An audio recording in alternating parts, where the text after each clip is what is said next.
Our world is filled with objects, big and small. Some are beautiful, some are mundane, and some are said to possess a chilling power, a dark energy that brings misfortune, tragedy, and even death to all who possess them. These aren't just myths. These are the legends of the world's most cursed artifacts, items steeped in history and shadowed by inexplicable doom. From ancient jewels to haunted dolls, the idea of an object carrying a curse has fascinated and terrified humanity for millennia. Are these tales mere superstition, elaborate hoaxes, or do these items truly hold a malevolent force, a lingering echo of past evils? Today on Cryptic Chronicles, we're diving into the eerie histories of objects that many believe are tainted by a powerful, destructive curse. Prepare to witness the tales of treasures that come with a terrifying price. Let's begin with perhaps the most infamous cursed jewel in history, the Hope Diamond. This magnificent deep blue diamond, weighing 45.52 carats, is renowned for its unparalleled beauty. But its brilliance is matched only by the chilling trail of misfortune, madness, and violent death that has followed its owners for centuries. The legend begins in the 17th century, when the larger precursor gem, the Tavernier Blue, was reportedly plundered from the eye of a Hindu idol in India. A sacrilege that, according to lore, unleashed a curse upon any who dared possess it. Its first recorded European owner, Jean-Baptiste Tavernier, the French merchant who brought it from India, supposedly met a gruesome end, torn apart by wild dogs in Russia. Though historical records suggest a more peaceful death in old age, the seeds of the curse were sown. The diamond eventually came into the hands of French royalty, becoming part of the French crown jewels. King Louis XIV had it recut, and it became known as the French Blue. While Louis XIV's reign was long, his later years were plagued by tragedy, including the death of all his legitimate children, save one. But the curse truly seemed to manifest with King Louis XVI and his ill-fated queen, Marie Antoinette. Both wore the diamond frequently, and, as history records, both met their end by the guillotine during the French Revolution. Their confidant, Princess de Lamballe, who also allegedly wore the stone, was gruesomely murdered by a mob. After the French Revolution, the French blue vanished during a chaotic theft. When a smaller, stunning blue diamond resurfaced decades later, its uncanny resemblance led many to believe it was the recut and renamed Hope Diamond. Its new owners would face similar misfortunes. One prominent owner, American socialite Evelyn Walsh McLean, a vivacious woman who often wore the diamond to parties, even affixing it to her dog's collar, experienced an unimaginable string of personal tragedies. Her son died in a car crash, her daughter died of an overdose, her husband died in a mental institution, and she herself lost her wealth and died in debt. Whether coincidence or curse, the stories surrounding the Hope Diamond remain a chilling testament to its dark reputation. Today, it resides safely behind glass at the Smithsonian National Museum of Natural History, perhaps only truly neutral, where it can inflict no more harm. From sparkling jewels to ancient tombs, next we unearth the notorious curse of Tutankhamun. When Howard Carter and Lord Carnarvon finally broke into the tomb of the young pharaoh Tutankhamun in 1922, it was hailed as the archaeological discovery of the century. But soon, whispers began. Whispers of a vengeful curse, unleashed upon those who dared disturb the rest of the boy king. The first prominent casualty was Lord Carnarvon himself, who, just months after the tomb's opening, died from an infection after a mosquito bite. The timing was eerily precise, occurring at the exact moment of a power outage in Cairo. And even his beloved dog, back in England, was said to have howled and died simultaneously. Soon after, others connected to the excavation began to die under mysterious or unusual circumstances. George J. Gould I, an American financier who visited the tomb, died shortly after of pneumonia.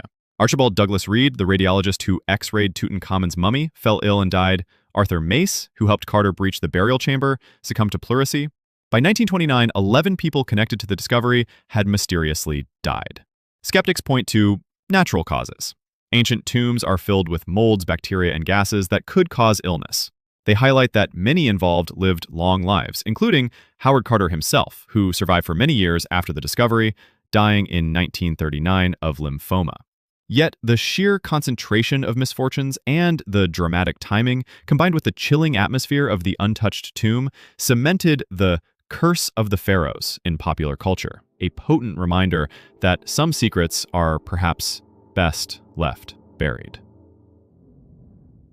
Moving from ancient Egypt to a seemingly unassuming antique, we come to the chilling tale of the Delhi purple sapphire. Despite its name, it's actually a large violet amethyst housed today in London's Natural History Museum. But this beautiful gem comes with a chilling reputation for bringing nothing but misery and misfortune to its owner. The stone's cursed history reportedly began in 1857, when it was looted from a temple dedicated to the Hindu god Indra during the Indian Mutiny. A British cavalryman, Colonel W. Ferris, brought it back to England, and almost immediately, his family was plagued by financial ruin and illness. When a friend borrowed the gem, he committed suicide. Desperate, Ferris's son gave the stone to Edward Heron Allen, a renowned British scientist and writer, in 1890. Heron Allen, a rationalist, initially scoffed at the idea of a curse, but soon he began to experience a cascade of misfortunes, financial woes, persistent illness, and bizarre, inexplicable events. Friends who borrowed it also reported bad luck. One singer who borrowed it found her voice suddenly gone, never to return. Convinced of its malevolent power, Heron Allen reportedly threw the amethyst into London's Regent's Canal. Yet incredibly, 3 months later, it was dredged up and returned to him by a dealer who recognized it. Terrified, Heron Allen had the gem locked away in 7 nested boxes, wrapped in protective charms, and deposited in a bank vault with strict instructions. It was not to be opened until 33 years after his death. He even included a warning letter stating, "Whoever shall then open it shall first read out this warning and then do as he pleases with the jewel. My advice to him or her is to cast it into the sea." It was opened in 1972 by a museum curator who, according to legend, immediately faced a string of unfortunate events.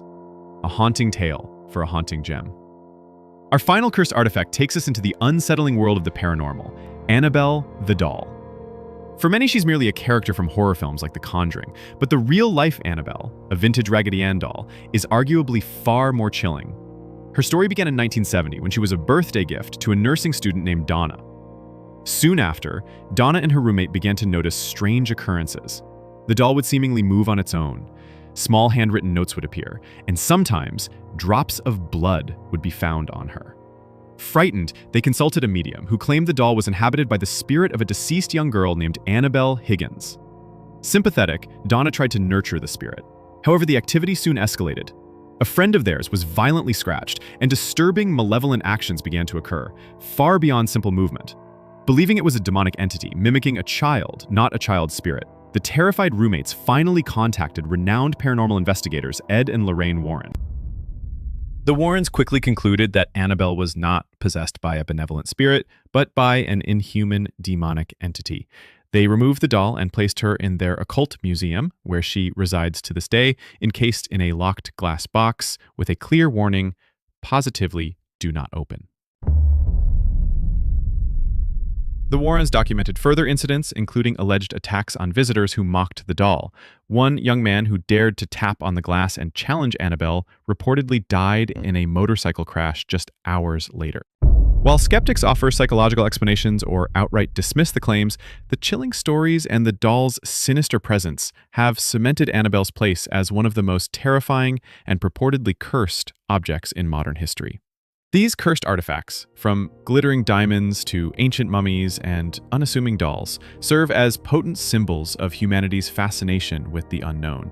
They weave together threads of history, superstition, and tragic coincidence, compelling us to question the boundaries of our understanding.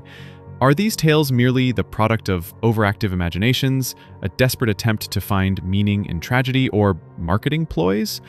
Or do these objects truly absorb the dark energies of their past, becoming conduits for misfortune, whispering their ancient curses across the centuries? The science may scoff, but the stories persist, each one a chilling testament to the power of belief and the enduring allure of a curse. This topic forces us to confront our deepest fears and our insatiable curiosity for that which defies easy explanation. It reminds us that even in our modern world, some mysteries refuse to be explained, forever shrouded in the enigmatic shadows of the past. What other legendary cursed objects do you know? Have you ever had an inexplicable encounter with an object that gave you a strange feeling? Share your thoughts and stories in the comments below. If you found this journey into the world of cursed artifacts intriguing, hit that like button and subscribe to Cryptic Chronicles for